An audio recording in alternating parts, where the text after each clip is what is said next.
tonight. Hello, San Francisco! The end of the line, a quarantine cruise ship comes home. Il futuro nostro. As the global community adjusts to the worldwide outbreak. And limiting the damage. We're working very closely with them. We're helping them. The White House works to contain the coronavirus fallout here in the United States. Plus, I'm counting on you in a big way. Super Tuesday, Part 2. Voters head to the polls in 6 states with fears the viral spread could curb turnout. And the little-known story of America's parish church. Nothing more New York than St. Patrick's. The Italian roots of New York's Irish icon. All this and more tonight on Faith Nation.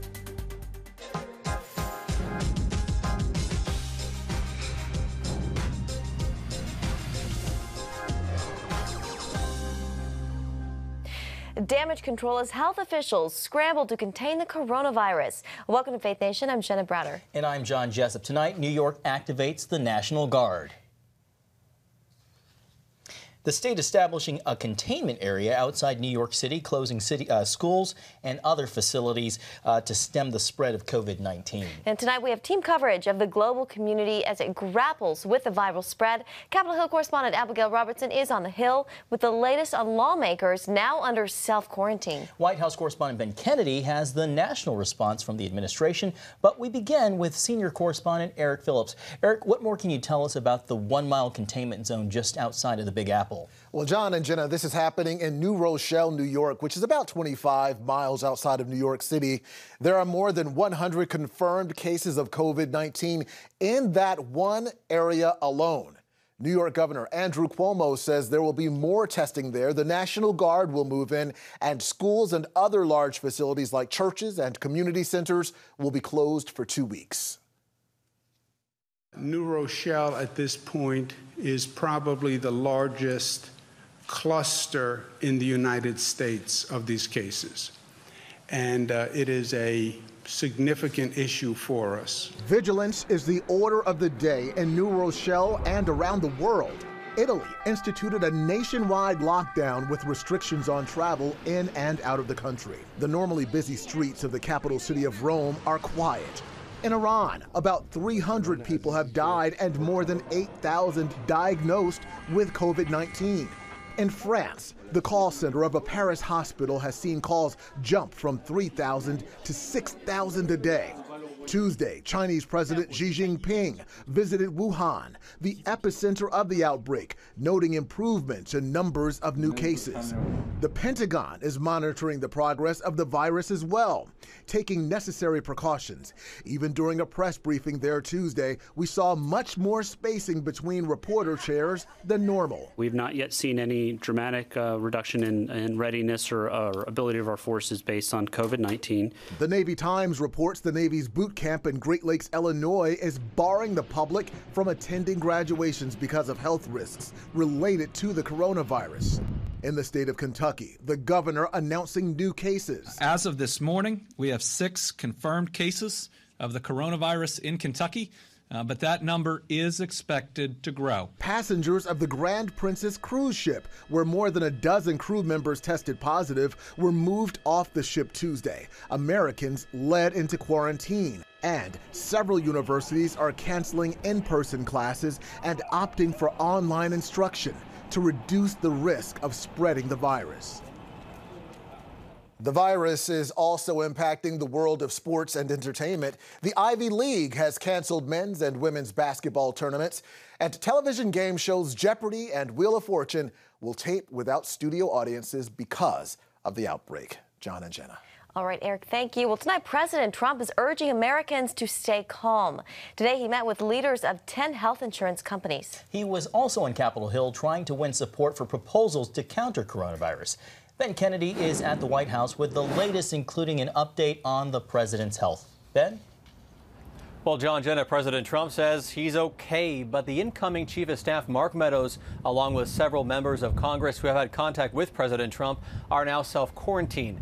Turns out they interacted with an infected person who attended the CPAC conference outside D.C. about a week and a half ago. This raised questions if the president himself is at risk.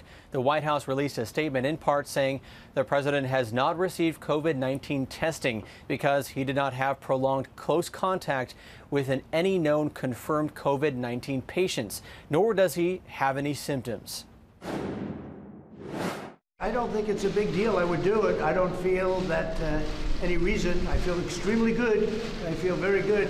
But I guess it's not a big deal to get tested, and something I would do. But again, spoke to the White House doctor, terrific guy, talented guy.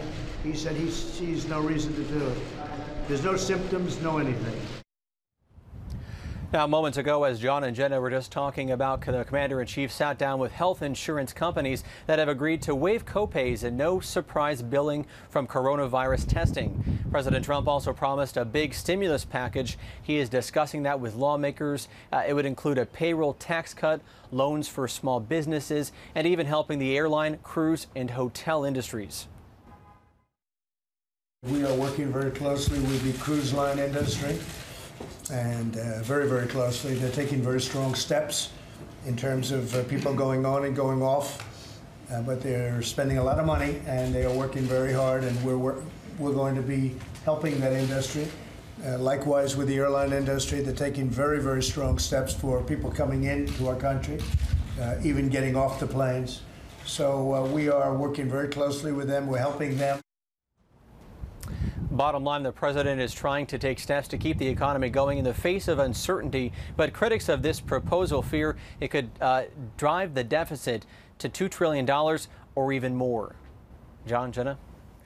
All right, Ben Kennedy at the White House, thank you. Well, tonight, more members of Congress are under self-quarantine. It comes as the debate over how to contain the spread and address the economic fallout heats up. Joining us now is CBN Capitol Hill correspondent Abigail Robertson. Abigail, as we just saw in Ben's story, the president was on Capitol Hill today meeting with Republican senators. Do we know what's come out of that meeting? Well, as Ben mentioned, he was up here to talk to lawmakers, to Republican senators, about legislatively what measures can be done to fight this growing epidemic. And he said that they're working on a stimulus package. He called it a great stimulus package. He said we'll know more details on that package soon. We also know that he had some top administration officials here on the Hill meeting with Speaker Pelosi, and that they want to try and find some kind of bipartisan, bicameral legislative measure that can pass both the House and Senate and help the American people during this time of turmoil. But for the most part, President Trump had a very calm presence today on the Hill, saying that everything is under control. Take a look. The testing has gone very well. When people need a test, they can get a test. When the professionals need a test, when they need tests for people, they can get the test. It's gone really well. The biggest thing that we did was stopping the inflow of people early on. It hit the world, and we're prepared, and we're doing a great job with it, and it will go away. Just stay calm. Now, as he said there, he reiterated that this will go away. He touted China's decreasing numbers and really was just urging the American people, as we said earlier, just to stay calm. Abigail, the list of self-quarantined lawmakers is growing. Is there any talk of sending everybody home? Well, when I asked one Republican senator about this, they said the only talk about that is coming from reporters. And we know that there's been a couple of Republican lawmakers who were exposed to the infected patient at CPAC that have self-quarantined. One of them, Congressman Louis Gohmert, decided to not self-quarantine and is here on the Hill. But many of them are closing their D.C. offices and just taking extra caution. None of them are showing symptoms so far, and none of them have tested positive for the coronavirus. But when I asked Senate Minority Leader Chuck Schumer what he thinks about possibly sending senators home or extending their recess next week, here's what he had to say. Are you worried at all about the members who are traveling back and forth to D.C., and do you think we need an extended recess? Okay, we're waiting for guidance from Dr. Monahan. This should be a decision not made by the political people, but by the health people, the people who know health care. And Dr. Monahan is supposed to issue some guidance for us shortly. That's what we'll go by. And as of now, the Capitol is still open to the public. There's still many people visiting. This is a busy spring break season, so there's an influx in visitors. And I also asked some Republican lawmakers ahead of next week's recess if there has been any advice about possibly canceling public events or trying just to take cautionary measures in that front. And apparently not yet, but I did hear that they've been advised not to take any international travel. A lot of them take trips during these recesses, and we'll likely see those trips be canceled. But as far as if the Capitol is going to close anytime soon, it doesn't look like it. Even Speaker Pelosi said that they are the captains of the ship and they need to be here. So for now, the Capitol is very much open for business. All right, Abigail Robertson on Capitol Hill, thank you. And this afternoon, we also learned House Minority Leader Kevin McCarthy, he did not come into contact with the person who was at CPAC who had the virus and got several of these other lawmakers infected. Well, don't go anywhere. Coming up, Super Tuesday 2.0. Our Faith Nation political panel is next. Hey, if you're tired and exhausted all day, you can't think clearly, and you really just need a cup or even a pot of coffee to get through your day, then join me, Dr. Josh Axe, for this new series where I'm going to teach you how to transform your diet and use essential oils and supplements to get a better night's sleep. Wake up to your best life. Call 1-800-700-7000 to get your free DVD or booklet of Protect Your Sleep today. It's about the competition. I kind of put that pressure on myself, and I think people had expectations. It's about overcoming. We use this phrase all the time, keep chopping, keep practicing hard. It's about going the distance. You know, I think as a father, it's my job, to lead, just be the best husband and father I can be. Watch Going the Distance with Sean Brown Saturday night at 7:30 on the CBN News Channel. Orphans Promise is committed to loving and serving at-risk children, to helping keep families together, and to creating opportunities for strong and sustainable communities around the world. We're working in over 60 countries around the world, and with your help, we can do even more. There's an old African proverb I love that says, if you want to run fast, run alone. But if you want to run far, run together. At Orphans Promise, we want to run far so we can touch the lives of as many orphaned and vulnerable children as possible. But we don't want to go alone. We're out to change the world, one child, one family, one community at a time. Will you join us?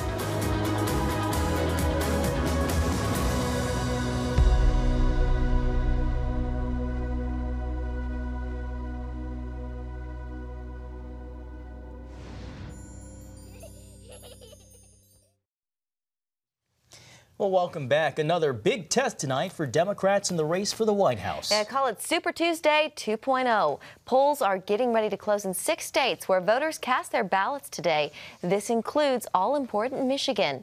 And as the country grapples with the coronavirus health scare, health care is getting a lot of attention, putting Bernie Sanders' Medicare for All plan right in the spotlight. Think about the insanity of a system where today somebody wakes up and maybe they think they have the symptoms of coronavirus, yet they cannot afford to go to a doctor. These Medicare for All push would be a long and expensive slog if it can get done at all. And the biggest prize tonight is Michigan. It's an important state for Sanders in particular, who trails the former vice president in the polls and in the race for the delegates. Well, joining us now for our Faith Nation political panel, CBN News chief political analyst David Brody and senior Washington correspondent Jennifer Wishon. Michigan, as Jenna just said, is the biggest prize, some 125 delegates up for grabs. Biden's leading in the delegate count. He's also leading in the polls there in Michigan. David, is this Bernie Sanders' last stand? Feels like it. He's down 21 points in the latest polls to Biden. I remember, if we go back to 2016, he was also down about 21, 22 points to Hillary. The difference, though, this time is look at the trajectory, all right? I mean, Biden, all the coalescing, I mean, he's clearly going up. And also, Bernie had won some of those Rust Belt states in 2016. He's not doing as well this time around. So, yeah, it's a problem, and it might not be a happy Wednesday for Bernie. Yeah. Go ahead. You know, there was a story in the Washington Post today that Biden is giving shorter speeches, some as short as 7 minutes, because his campaign is afraid they're trying to keep him from, you know, making gaffes.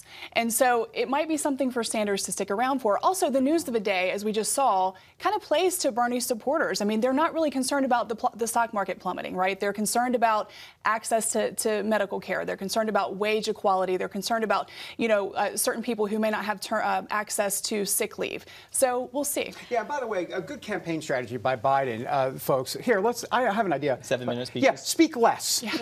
There's the strategy for victory. You know, talking about you know, tonight, do you think that the coronavirus and the fears that are out there will actually affect turnout in some of these important states like Washington, Michigan? Yeah. Well, you know, the CDC has advised older Americans who have underlying health concerns not to go into crowded places, which are polling places, right? The good news is the only state voting today that has a big coronavirus problem is Washington, and those voters can mail in their ballot, so they don't necessarily have to go to the polls. However, this is going to be a big concern between now and November that states are going to have to grapple with. And by the way, can I just say on Washington State, I don't know if you heard, but they're actually telling folks there when you mail in the ballot, don't use saliva, use water, like a water bottle, to mail in your ballot. So there you go. That's a smart recommendation. The president pitched a payroll tax cut to lawmakers on Capitol Hill. He's also advocating for hourly workers for them to get paid leave. This is, of course, to combat the coronavirus. Jennifer, we know how difficult it was for Obama to get that deal back in 2010, 2011. Is the president going to be able to get this deal with Republicans? Well, with Democrats is the problem, right? Yes. You know, I think this is a heavy lift for the president. I think that, however, there are some other ways that they can compromise, extending family leave, you know, making sure that folks who work in like the restaurant industry, retail, if they're out of work, that they're not going to be sitting at home without a paycheck. The good news about crises is that it births bipartisanship. So I think that they will be able to work together. I'm not sure he's going to be able to get this payroll tax cut. I would also say my sources on the Hill are telling me this is going to be more a surgical strike economic stimulus package. In other words, help certain industries, whether it be the airlines, the hotel industry, at least from a Republican standpoint. You're right, Jennifer. They're going to have a whole lot of problems with Democrats. But the Republicans, they may go along with it, but in a modified form. All right. David and Jennifer, great panel. Good to have you both. Thank you. Well, nothing says Ireland like St. Patrick's. So why does the story of this famous New York cathedral begin in Little Italy? Find out next. Daddy? Yeah, buddy? How many nickels are in a dollar? There are 20 nickels in a dollar. How do birds fly? Does milk really make my bones stronger? Yeah. Daddy, when we die, will we go to heaven? Do you have the answer to life's biggest question? Call the 700 Club. We'll help you find answers to the important questions life brings your way. Watch breaking news, in-depth exclusive stories and programs from health to entertainment you won't find anywhere else. The CBN News Channel, a perspective you can trust. Enjoy credible news reporting from around the world. Discover inspiring programs and stories of hope, all in one place from a Christian perspective. The CBN News Channel, a perspective you can trust. To watch the CBN News Channel, download the app or visit cbnnewschannel.com. Hello, I'm Dr. David Perlmutter, board-certified neurologist and #1 New York Times bestselling author. Wouldn't it be great to boost your energy, eliminate brain fog, and even reverse brain disease? Well, you can, and I'm going to show you how, along with some of the world's most well-respected brain experts, in this DVD, Protect Your Brain. Get Protect Your Brain, a free DVD only from the Christian Broadcasting Network, featuring experts on the cutting edge of neuroscience and brain health. No matter how many times you've failed in the past, you really can do this. In Protect Your Brain, you'll discover simple strategies to keep your brain young and healthy. Improve your memory. Discover the gut-brain connection. In Protect Your Brain. Get your free copy at cbn.com or call 1-800-700-7000. If you want to improve the quality of your life, get the DVD Protect Your Brain and get it today. Well, they call it America's Parish Church. It stood in the heart of New York City for more than 140 years. But the St. Patrick's Cathedral we all know today isn't the original. Yep, like the city itself, time and circumstance have left it subject to change. CBN's Gabe LaMonica has the American story of one of New York's most magnificent churches. The iconic Cathedral of New York wasn't always in the heart of the city. In fact, the history of St. Patrick's Cathedral mirrors the history of New York City itself. Before the sound of traffic locked horns with the music of church bells, and before the building tops soared above its spires, St. Patrick's Cathedral was the only skyscraper in town. When Irish immigrants laid the cornerstone in 1858, they set in motion a building that would span generations. Immigrant Irish laborers with no machines, no electricity. To tell the story of America's great cathedral, we have to begin here in Little Italy, where the old St. Patrick's was built some 50 years before its successor. Now this is considered Old New York, but at the time, again, anything north of Wall Street was, you're on your own out there. Father Brian Graby is the pastor of the Basilica of St. Patrick's Old Cathedral. This is where Michael Corleone became the Godfather in that infamous baptism scene. Do you renounce Satan?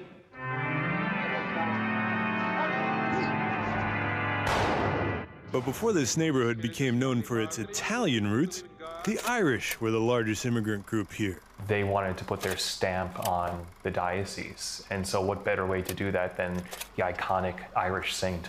When finished, Old St. Pat's was the largest indoor space in New York, standing in a dangerous place for Catholics and immigrants. Is this it, priest? The Pope's new army? Nativist gangs in nearby neighborhoods, like those depicted in Martin Scorsese's Gangs of New York, led the bishop to take extra precautions. There's a tunnel underground that leads from the bishop's house into the cathedral. That's how unsafe it was considered, that just walking across the street into his church, the bishop was taking his life into his hands. The wall built to protect the church from anti-Catholic riots still stands today. So yeah, runs the length. Yet for all the protection provided by this wall, it couldn't stop the devastation of a massive fire after the Civil War. The cathedral had to be rebuilt almost from scratch. That's when Italian Catholics left patrons of their own in the windows made for the Apostle of Ireland. An Irish saint, but with Italian saints in the stained glass. Now complete with Our Lady of China, a Vietnamese, and even a Spanish Mass. It's really a great melting pot right here. Yeah. Those who first came to the Lower East Side of this island can still be found resting in the tombs beneath Old St. Pat's. We can go inside. Let's do it. Absolutely. Inside these catacombs lie the remains of a Civil War general, complete with an altar where Father Graby still serves Mass. Members of the general's family were buried down here. That's not the only Civil War connection between these two cathedrals. It all started with a man they called Dagger John, an Irish immigrant who became the first Archbishop of New York. Well, I'm sure he looks down from heaven and says, I had the right idea. Bishop John Hughes' vision of a new cathedral in uptown Manhattan became known as Hughes' Folly. When the Civil War delayed construction, Hughes was sent as an emissary for the North. So Abraham Lincoln used him, or asked him for his help in going through parts of Europe to convince some of the European governments not to aid the South during the Civil War, but to stay with the Union. Sadly, Archbishop Hughes never saw his vision through. He died before the war ended, yeah. When the new St. Patrick's was completed, they moved the Archbishop's body from these crypts to this resting place, underneath the altar of the building he started. So these are all of the Archbishops of New York, are all buried here. Monsignor Robert Ritchie serves as the rector here. The Cardinal did the work upstairs. If a cathedral is a prayer sung in stone, then this one is a place for all Americans to come together. When popes visit American shores, they come here. And from the assassination of President Kennedy to the World Wars and 9/11, Americans look to St. Patrick's for strength in the face of tragedy. When 9/11 happened, again, the cathedral was filled with people crying and praying over the terrible tragedy. And during the months after the incident, funeral after funeral after funeral took place here at St. Patrick's. So it was, again, a unifying place for the people of New York and the people of America. From the original St. Patrick's that survived anti-Catholic riots and a massive fire to this new St. Patrick's that's some 140 years old, the church has become a national rallying point. That's why they call it America's Parish. Gabe LaMonica, CBN News, New York. Thank you, Gabe. Well, CBN Films tells the true story of St. Patrick in a docudrama, I Am Patrick, the patron saint of Ireland. It hits theaters March 17th, St. Patrick's Day, and March 18th for 2 nights only. Tickets are on sale now. You can go to iampatrick.com to see showtimes and reserve your seats. Coming up, in the midst of widespread fear, a message of hope from a pastor who's applying faith to uncertainty. That story next.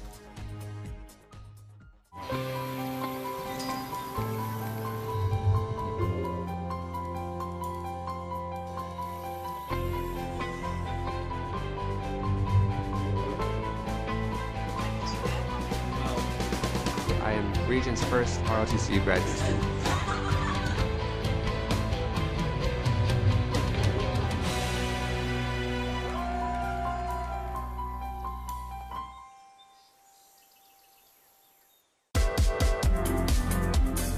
Meet the pastors who are preaching the gospel in a fresh, fearless way.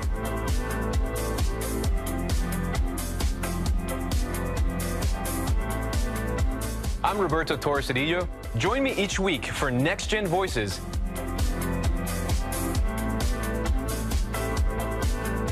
And watch God transform a generation.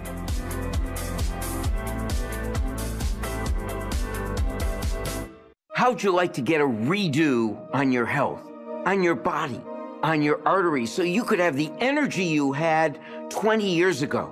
The great news is you can. I'm Dr. Mike Roizen, chair of the Wellness Institute at the Cleveland Clinic. I've written 4 New York Times bestsellers. But even better than having to read all that, you can listen to this DVD and watch it. Protect your heart? Yes, you can. Here's how. Go to CBN.com or call 1-800-700-7000 for your free copy of Protect Your Heart. Let the medical experts show you their new discoveries on how to avoid heart disease and even reverse it. Easy steps to uncover the hidden dangers in your medicine cabinet, reduce stress, and get a complete do-over for your health. Call 1-800-700-7000. That's 1-800-700-7000. Or go to CBN.com to claim your free copy of Protect Your Heart. Finally tonight, while panic escalates across the country, Pastor Greg Laurie says fear of the coronavirus may be worse than the actual virus itself. That's right. The author and Harvest Christian Fellowship pastor in Southern California offered practical and prayerful advice in a recent sermon. Let your requests be made known to God, and the peace of God that passes all human understanding will keep your heart and mind in Christ Jesus. Listen, God is bigger than the coronavirus. Don't be afraid. In addition to offering prayers, Laurie also gave practical advice, reminding the congregation to wash their hands and avoid unnecessary contact with others. He concluded with a reminder that the promises of God are true and said God is still in control and offers peace to those who earnestly seek Him. Jenna, those are great reminders in the midst of all the fear and panic that we see happening. Definitely. Practical advice, too, like the, elbow bump. There we go. There you go. Well, that's going to do it for tonight's Faith Nation. Have a great evening.